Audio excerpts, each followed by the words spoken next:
السلام علیکم ورحمۃ اللہ وبرکاتہ نحمده ونصلی علی رسوله الکریم اما بعد فاعوذ باللہ من الشیطان الرجیم بسم اللہ الرحمن الرحیم قال اللہ تبارک وتعالی فی القرآن المجید والفرقان الحمید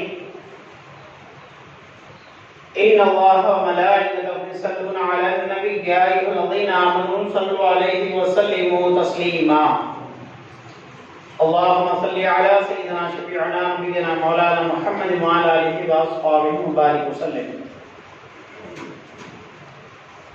معزز سامعین کرام، اللہ سبحانہ وتعالی ہم سب کو اپنے فضل و کرم سے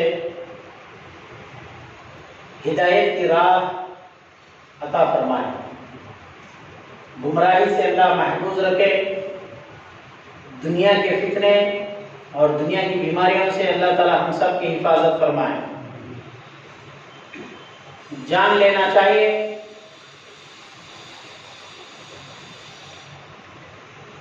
علم کا حاصل کرنا بہت ضروری ہے۔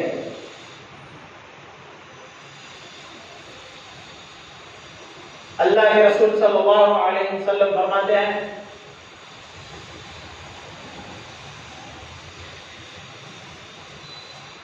جو تعلیم حاصل کرنے کے لیے نکلتے ہیں، جو علم حاصل کرنے کے لیے نکلتے ہیں، درخت کا پتا پتا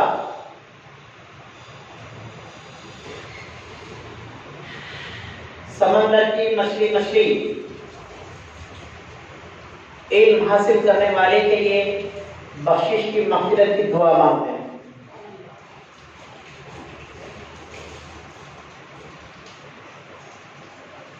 قرآن پاک جو شروع ہوتا ہے اس کے متعلق بھی اللہ تعالیٰ نے فرمایا اقرا، پڑھیے۔ اسلام پورے کا پورا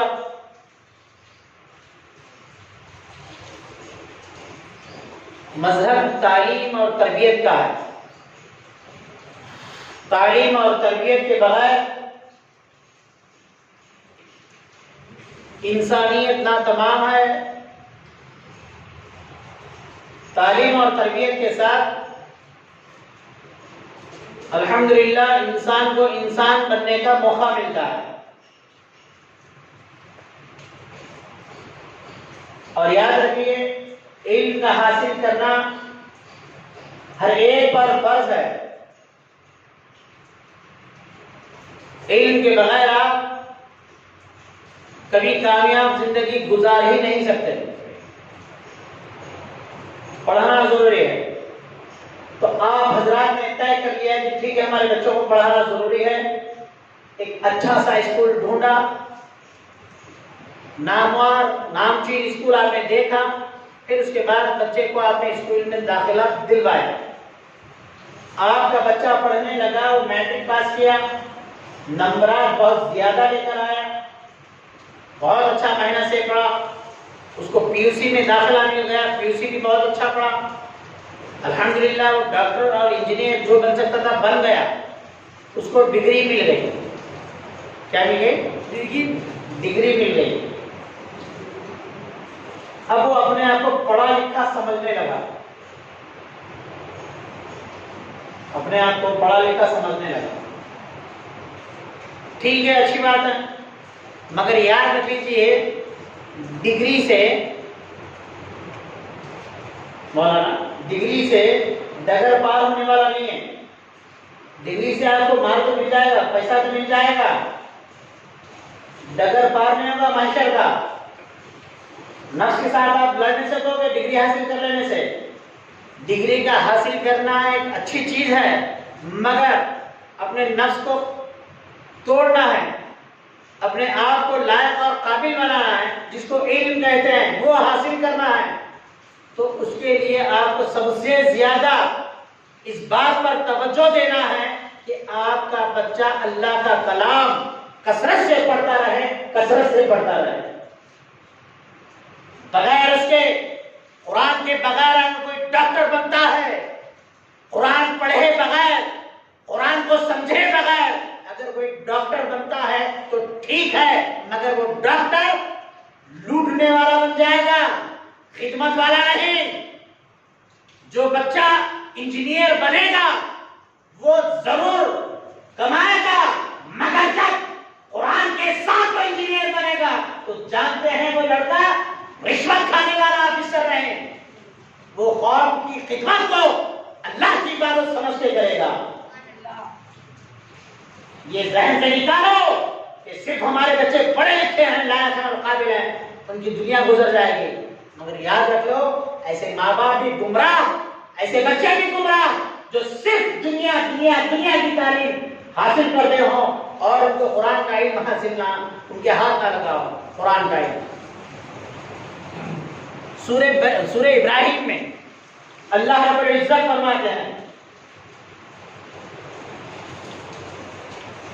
کلمہ طیبہ ایک پاکیزہ درخت،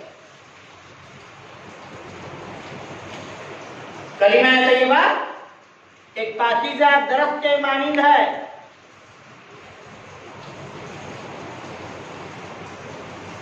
کلمہ طیبہ کیا ہے؟ پاکیزہ درخت ہے، وہ جو زمین میں جمع ہوا ہے اور اس کی شاخیں آسمان میں ہیں،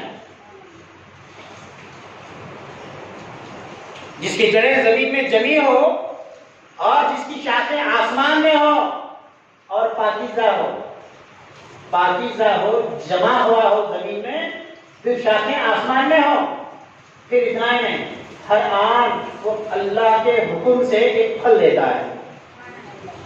ہر آن کلمہ طیبہ ہر آن ایک پھل دیتا ہے، ہر آن ایک پھل دیتا ہے کلمہ طیبہ۔ کیا ہے کلمہ طیبہ؟ لا الہ الا اللہ محمد رسول اللہ صلی اللہ علیہ وسلم۔ پڑھیے کلمہ طیبہ، پڑھیے لا الہ الا اللہ محمد رسول اللہ۔ اللہ کے رسول صلی اللہ علیہ وسلم فرماتے ہیں من مات لا الہ الا اللہ فدخل الجنہ، جو کوئی مرا لا الہ الا اللہ پر وہ جنت میں داخل ہو جائے گا۔ جو کوئی مرا لا الہ الا اللہ پر وہ جنت میں داخل ہو جائے گا۔ پاکیزہ درخت زمین میں جڑیں جمی ہوئی اور آسمان میں اس کی شاخیں، ہر آن وہ پھل دیتا ہے۔ اللہ مثال دے رہے ہیں، مطلب یہ ہے جس انسان کے دل میں، جس انسان کے دل کی زمین میں کلمہ طیبہ لا الہ الا اللہ پیوست کر جائے، لا الہ الا اللہ محمد رسول اللہ بو دیا جائے، پھر اس کے بعد وہ مومن، وہ انسان اس لائق ہو جاتا ہے کہ زمین میں جم جاتا ہے، پھر اس کی شاخیں آسمان میں، مطلب وہ زمین میں رہ کے آخرت کی سوچیں پیدا کرتا ہے، وہ زمین پہ رہ کے آخرت کی سوچیں پیدا کرتا ہے۔ اب جس کے دل میں کلمہ ہے وہ ایسا ہوتا ہے، زمین میں جمع ہوا اس کو کوئی اکھاڑ نہیں سکتا، اگر کوئی اکھاڑ دیا تو سمجھ لینا اس کے دل میں کلمہ نہیں ہے، اکھڑ گئے، پریشان ہیں، بیمار ہیں، مصیبت میں، فتنوں میں ڈوبے ہوئے ہیں، سمجھ لینا اس کے دل میں کلمہ اترا ہی نہیں ہے، کیونکہ کلمہ جس دل میں اترتا ہے وہ زمین میں مضبوط ہو جاتا ہے، زمین میں مضبوط ہو جاتا ہے۔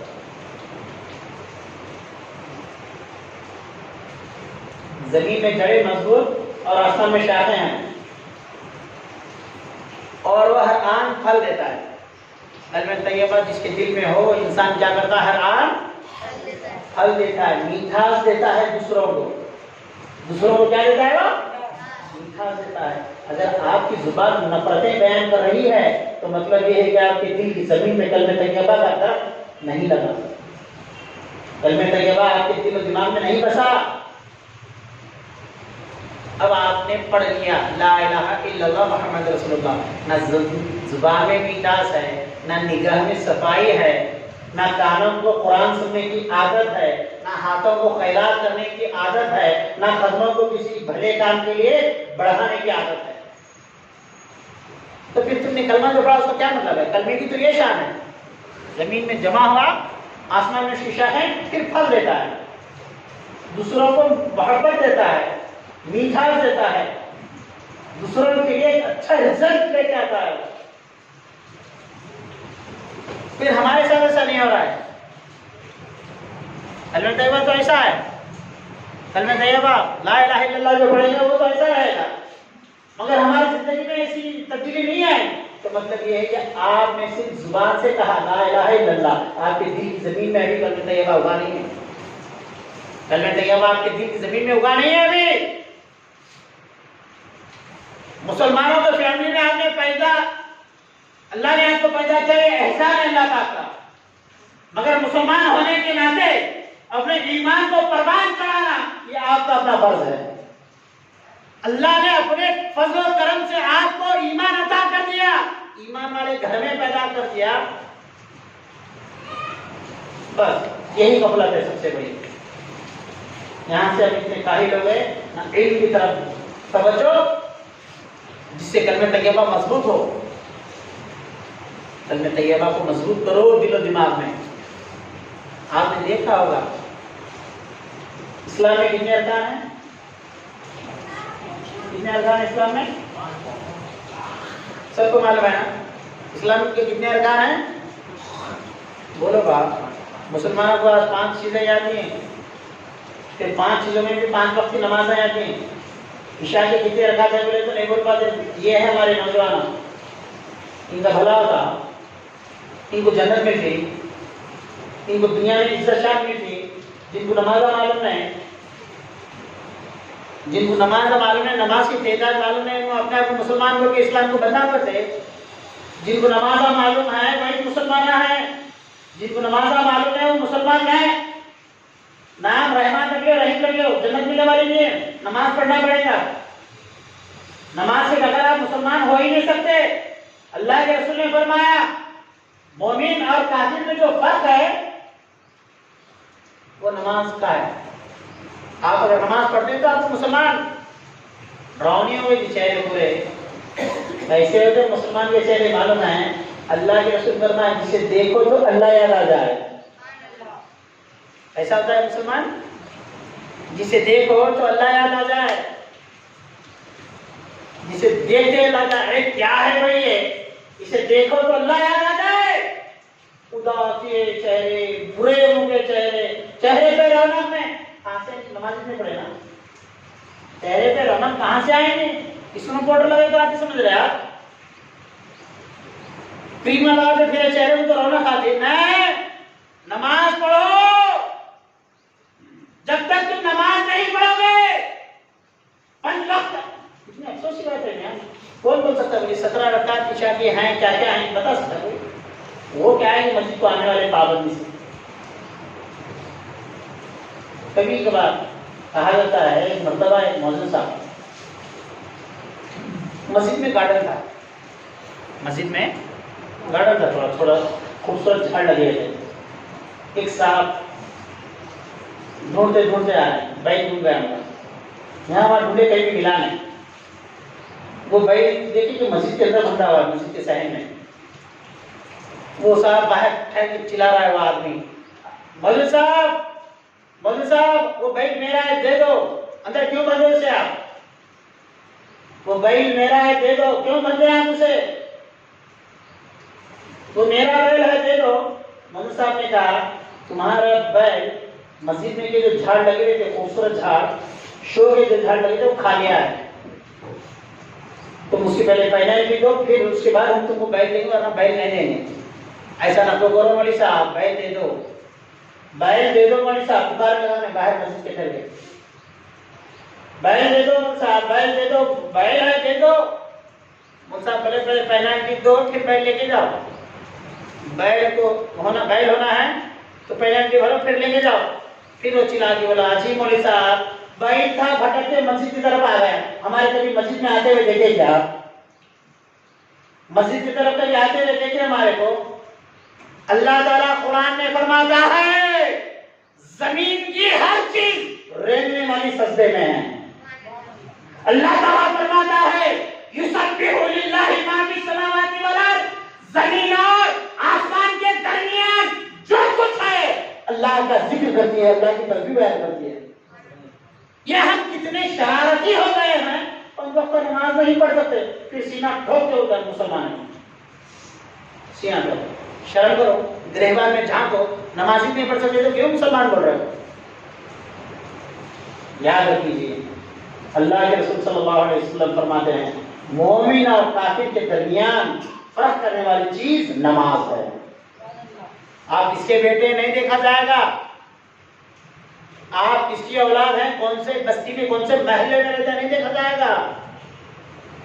آپ اگر نماز پڑھتے ہیں تو پھر آپ مسلمان ہیں، مسلمان کی اولاد ہیں۔ اگر مسلمان بول رہے ہیں نماز نہ پڑھا تو آپ نہیں، ٹھیک ہے، یہ تو نماز کی بات ہے۔ اب نماز کو آگے نماز کے بارے میں آیا ہے، کلمہ طیبہ ذہن میں رکھیے، میں اس کی تمہید مان رہا ہوں۔ کلمہ طیبہ جتنا مضبوط ہوگا، لا الہ الا اللہ محمد رسول اللہ جتنا مضبوط ہوگا، انسان کی زندگی اتنی کامیاب ہوگی۔ زبان سے اگر پڑھیں گے تو کچھ ملنے والا نہیں ہے۔ اقرار باللسان تصدیق بالقلب، جو زبان سے بول رہا ہے وہ تیرے دل میں ہے کہ نہیں؟ دیکھ، تو کہہ تو رہا ہے مسلمان، دل و جان مسلمان ہے کہ نہیں؟ دیکھ، اندر جھانک کے دیکھ تو مسلمان ہے یا نہیں؟ اذان ہو رہی ہے اور تو ہوٹلوں میں بیٹھا اپنے آپ کو مسلمان سمجھتا ہے، جامعہ کیوں دھوکہ دے رہا اپنے آپ کو؟ اللہ تو بے نیاز ہے، خوبیوں والا ہے، تیرے شبدوں کی سے ضرورت نہیں ہے، مگر یاد رکھ لے تیرے سامنے ایسا وقت آنے والا ہے کہ تجھے خدا کے عذاب سے کوئی بچانے والا نہیں ہے۔ نماز پڑھیے، نماز میں خوبی پیدا کیجیے۔ جب تک آپ نماز نہیں پڑھو گے نہ آپ کی اولاد سے آپ کو سکون ملے گا، نہ آپ کی دولت سے آپ کو سکون ملے گا۔ جب تک آپ نماز نہیں پڑھو گے کبھی کامیاب، کبھی خوشحال نہیں رہو گے۔ حضرت امام اعظم ابو حنیفہ رحمۃ اللہ تعالی علیہ فرماتے ہیں جو نماز نہیں پڑھتا اسے قید کر دینا چاہیے، جو نماز نہیں پڑھتا اسے قید کر دینا چاہیے۔ امام شافعی فرماتے ہیں جو نماز نہ پڑھے وہ کافر ہے۔ امام احمد بن حنبل رحمۃ اللہ علیہ فرماتے ہیں جو نماز نہ پڑھے وہ خنزیر سے بدتر ہے۔ آپ بے نمازی بن کے کبھی چین کی زندگی گزار نہیں سکتے، نماز پڑھیے پھر چین حاصل کیجیے۔ پھر اب کلمہ توحید کی طرف آئیے، لا الہ الا اللہ محمد رسول اللہ صلی اللہ علیہ وسلم۔ یہ جتنا مضبوط ہوگا آپ خود بخود نماز پڑھیں گے۔ جب تک کلمہ طیبہ مضبوط نہ ہوگا، نماز کے بارے میں آیا ہے ان الصلاۃ تنہی عن الفحشاء والمنکر ولذکر اللہ اکبر، بے شک نماز تمام بے حیائی اور بری باتوں سے روکتی ہے۔ اسلام کا پہلا رکن کیا ہے؟ کلمہ طیبہ۔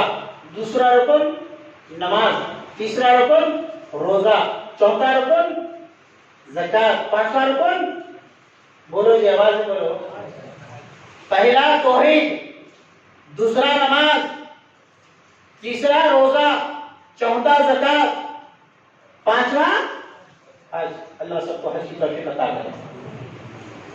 یہ 5 رکن میں پہلے توحید ہے، پہلے توحید ہے، توحید کے بعد 4 رکن ہیں۔ نماز کے بارے میں آتا ہے بے حیائی اور بری باتوں سے روکتی ہے، لیکن ہمارے نمازی دیکھتے ہیں ان کے اندر یہ خوبی نظر نہیں آتی۔ اکثر نمازیوں میں یہ خوبی نظر نہیں آتی کہ بے حیائی اور بری باتوں سے رکیں۔ نماز پڑھنے کے بعد بھی ہم برے ہیں، بلکہ کئی لوگ تو خالی نمازاں اس لیے پڑھتے ہیں اللہ وہ میرا کام کر دے، اللہ وہ میرا کام کر دے، وہ میرے پیسے آنا کیسے آ جائے، وہ میرا کام ہے بن جائے۔ یہ چھوڑنا ہے وہ لوگوں کا، اللہ سے ملنے کے لیے جا رہا ہے، اللہ سے بات کرنے کے لیے جا رہا ہے، وہاں بھی جا کے دنیا سے مانگ رہا ہے۔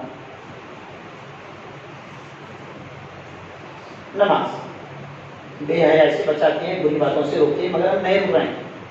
نماز کا جو رزلٹ ہونا چاہیے وہ ہمارے اندر نظر نہیں آ رہا۔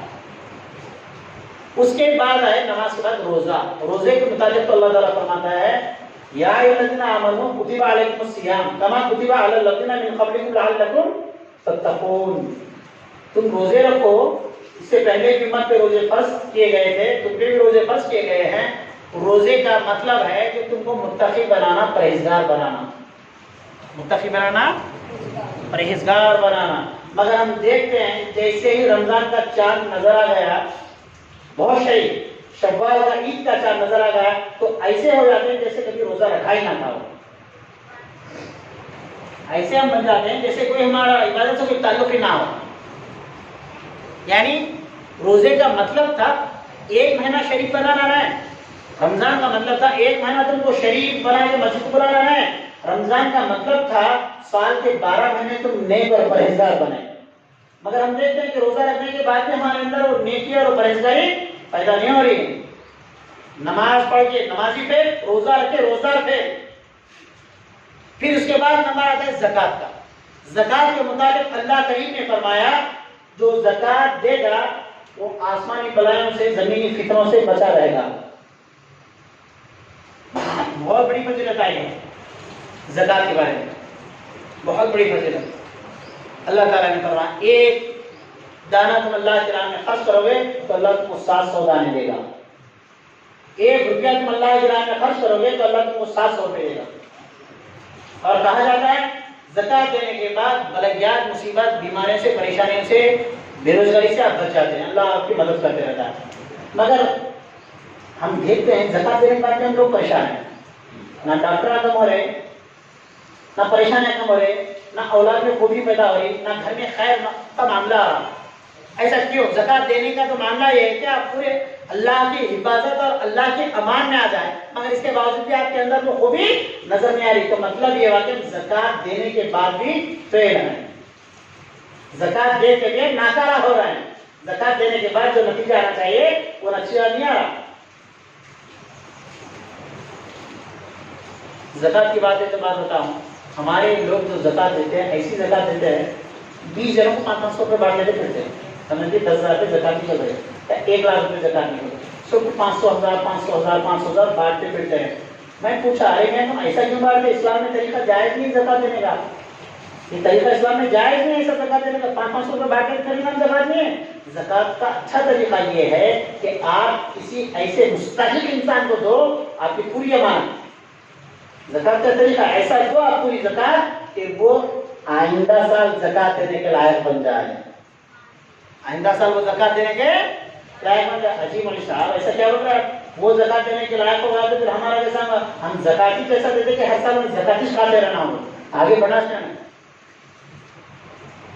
خالی زکات لیتے رہنا، زکات کھاتے رہنا، ہمارے ہنڈے دھونا، برتن دھونا، ہمارے کام کاج کرنا، تاش رہنا، لوگ آگے نہیں بڑھنا.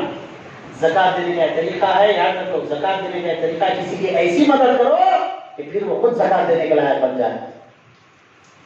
مگر زکات دینے کے بعد بھی ہمارے اندر، ہمارے فیملی میں خوبی، وہ خیر کا معاملہ ہو رہا ہی نہیں ہے. یعنی زکات دیکھنے بھی ناکام ہے. بیماریوں کا گھر زندگی بن چکی ہے، اداسیوں کا گھر بن چکی ہے. اب حاجی صاحب تو آ گئے، ابھی واپس آنے میں چاہیں، جہاز میں بیٹھے ہیں، ایئرپورٹ میں اترے نہیں، لوگوں بولے رحیم صاحب کب آئے؟ نہیں الحاج رحیم صاحب بولیے، حاجی رحیم صاحب بولیے. واہ واہ، مبارک صاحب مبارک. نام میں اضافہ کرنے کے لیے گئے تھے کہ حج کرنے کے وہ نہیں معلوم آپ تک. حج کے متعلق اللہ تعالیٰ فرماتے ہیں، رسول اللہ بھی فرماتے ہیں، جو حج کے بعد لوٹے گا وہ ایسے ہوگا جیسے ماں کے پیٹ سے ابھی پیدا ہوا ہو.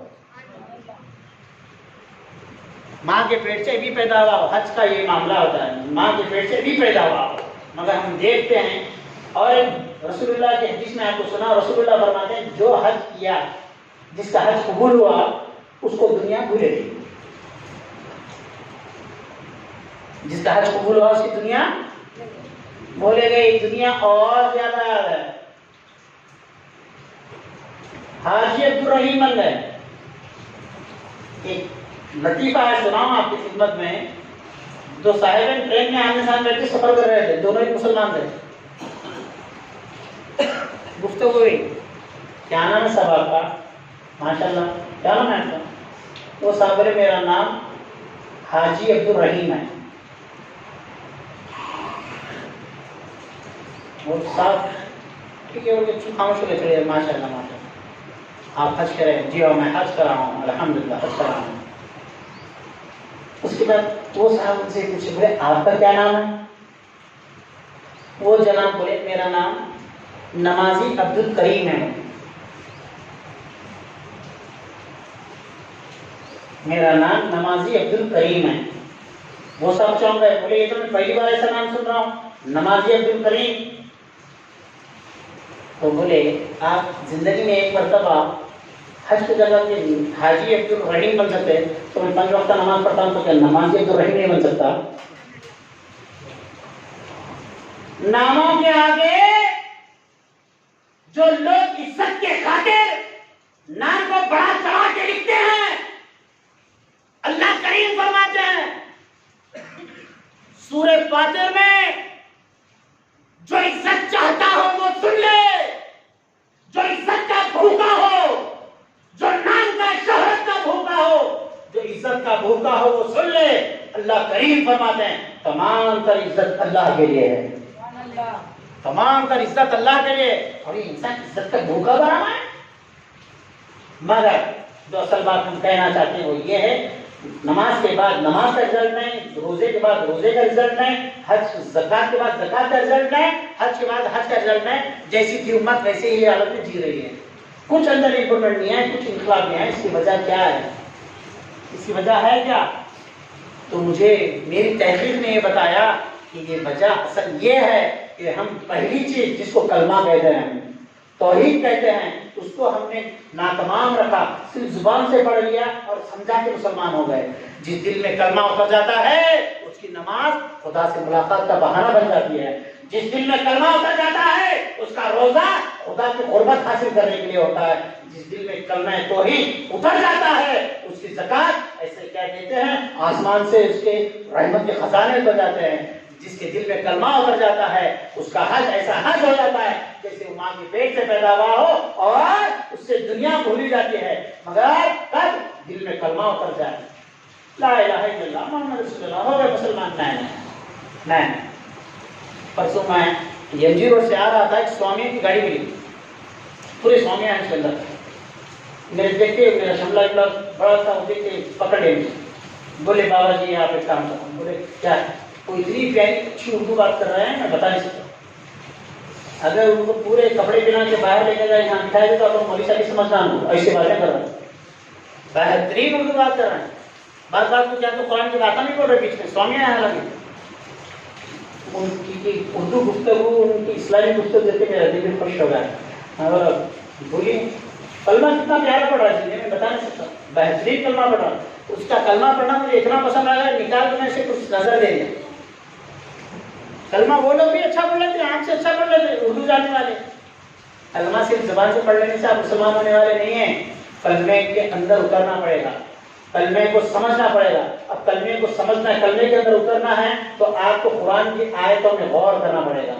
اللہ کیسا مسلمان چاہتا ہے, ایسا مومن چاہتا ہے. رسول کریم صلی اللہ علیہ وسلم کی خدمت میں کچھ لوگ ہیں, آگے کہا یا رسول اللہ ایمان لائے.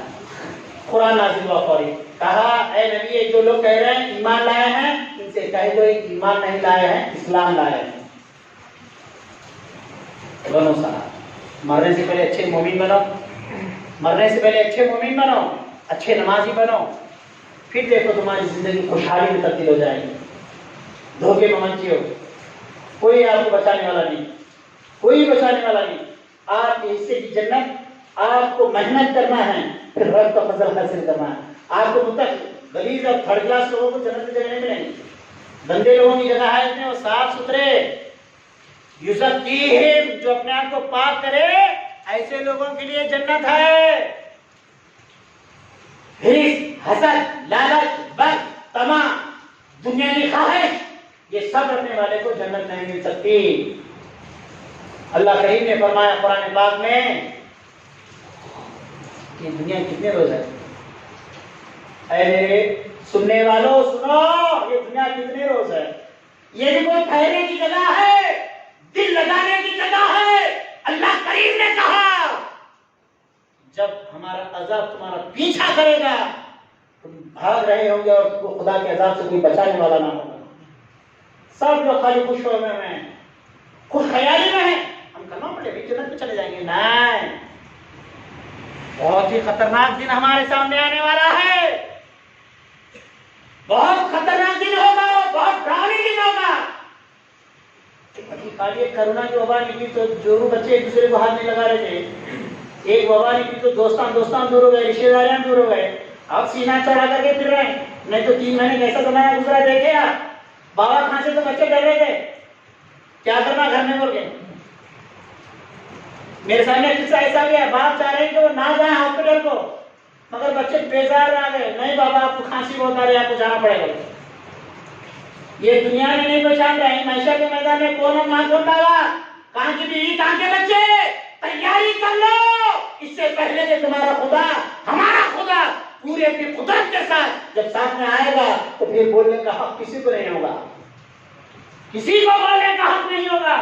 ایک آواز کے آگے سب آوازیں دب جائیں گی، رحمان کی آواز کے سامنے کسی کی نہیں چلے گی.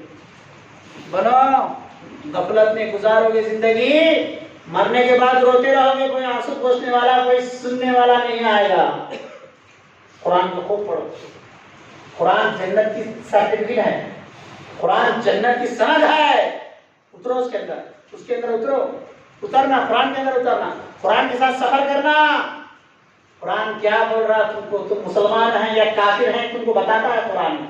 قرآن بتاتا ہے تم کیا ہیں، تم کتنے بھٹکے ہوئے ہیں قرآن بتاتا ہے، تم کتنے گنہگار ہیں قرآن بتاتا ہے. جب تم مایوس ہو جاؤ گے تو پھر قرآن بتاتا ہے تم مایوس نہ ہو، تیرے رب کا خزانہ بہت بڑا ہے، تم مایوس نہ ہو، آ جا میرے اپنی طرف. میرے بندوں سے کہہ دو جو ایمان لائے ہیں، کہہ دو میرے بندوں سے، اللہ تعالیٰ فرماتا ہے کہہ دو میرے بندوں سے جو ایمان لائے ہیں وہ نا امید نہ ہو، ان کا پروردگار ان کی خطائیں معاف کر دے گا، وہ لوٹ کے میری طرف آ جائے. نمازیں پڑھو، قرآن پڑھو، اچھے مسلمان بنو، دھوکے باز مسلمان نہ بنو. لوگوں کیا دھوکہ دے رہے ہیں، اپنے آپ کو دھوکہ دے رہے. جنت کی تیاری نہیں کر لے کر اپنے آپ کو دھوکہ دے رہے ہیں. بیوی بچوں کے غلام بنے ہوئے ہیں، کمانے کے غلام بنے ہوئے ہیں، پراپرٹی میں پراپرٹی دل دماغ میں ٹھیک ہے، یہ کچھ کام آنے والا نہیں، رتی برابر کام آنے والا نہیں. میں جو بول رہا ہوں حق بول رہا ہوں، اس کے سوا جو بھی آپ سنیں گے سب خوش فہمیاں ہیں. حقیقت یہ ہے جو میں بیان کر رہا ہوں. قرآن کو پڑھو، قرآن آپ کو ہلا دے گا اندر سے، آپ کے کلمے کو مضبوط کر دے گا، آپ کو اچھے مسلمان بنا دے گا. اللہ کریم فرماتے ہیں جب قرآن پڑھا جائے گا اس کو پوری توجہ سے سنو، پوری توجہ سے سنو. کیوں؟ اس لیے تم جب قرآن پوری توجہ سے سنو گے تو تم اتنے بدل جاؤ گے کہ تم ہی ہوگے جو میری رحمت کے لائق بنو گے، تم ہی ہوگے جو میری رحمت کے لائق ہوگے.